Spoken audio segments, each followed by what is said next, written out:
Қайырлы күн достар, сіздермен мен Саяна. Бүгін үй жағдайында птичье молоко конфетін жасайтын боламыз. Ең алдымен бөлме температурасындағы сары майымыз бен сгущенкамызды ыдысымызға салып, крем тәріздес болғанша миксерлеп аламыз.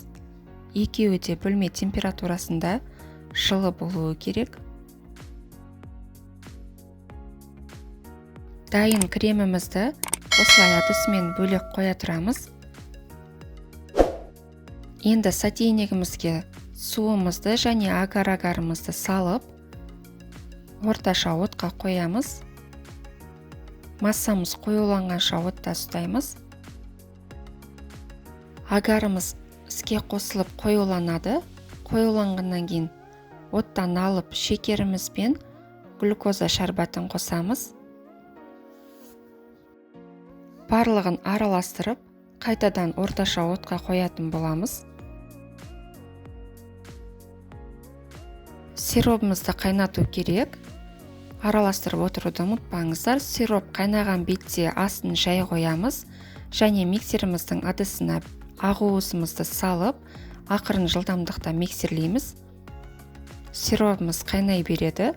Бізге 107 градусқа жеткенше қайнату керек болады. Сәлден кейін ақуызымыздың ақырын жылдамдығын қоссаңыздар болады. Сиропымыз 107 градусқа жеткеннен кейін осылай созылмалы болып шығуы керек. Оттан алып, миксерленіп жатқан ақуызымызға жаймендеп шетінен қосамыз.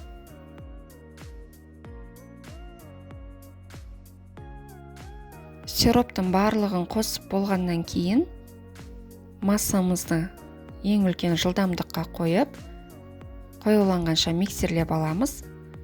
Массамыз қоюланғаннан кейін алдын ала жасап қойған сгущенка мен майлы кремімізді бір қасықтан ақырын қосып отырамыз. Барлық креміміз біткенше осылай аз мөлшерде қосып араластырып отыру қажет.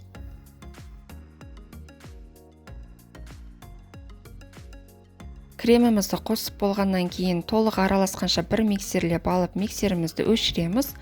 Көп миксерлеудің қажеті жоқ. Массамызды лопатканың көмегімен тағы да бір толықтай жақсылап араластырып шығамыз. Және де алдын ала дайындалған формамызға массамызды құямыз.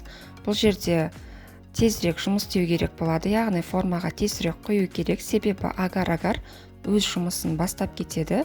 Мен формамды 18-де 18 диаметрлік қылып дайындап алдым. Кішірек форма болса птичье молоколарыңыз биіктеу шығады, ал үлкен формаға құйсаңыз сәл аласалау болады. Енді осы күйінде 1 сағатқа тоңазытқышқа қоямыз. Менде 1 сағат өтті. Птичье молоко өз формасын ұстайтын қалыпқа жетті. Енді формамызды алып тастаймыз. Дайын болған птичье молокомызды пышақтың көмегімен 4 бұрышты етіп турап аламыз. Өзіңіз қалаған формада турасаңыз болады. Мен осындай бөліктерге бөліп алдым. Барлығы 16 штук шықты.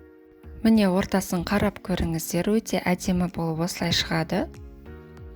Енді осы бөліктерді мен какао ұнтағына аунатып шығамын. Қаласаңыз кокос стружкасына немесе глазурь жасап, глазурь құйсаңыз да болады. Ал мен барлығын осылай какаоға аунатып шығамын. Осымен біздің конфеттеріміз дайын, өте дәмді болып шығады. Міндетті түрде жасап көріңіздер. Пікірлеріңізбен бөлісіп, лайк басуды ұмытпаңыздар. Астарыңыз дәмді болсын.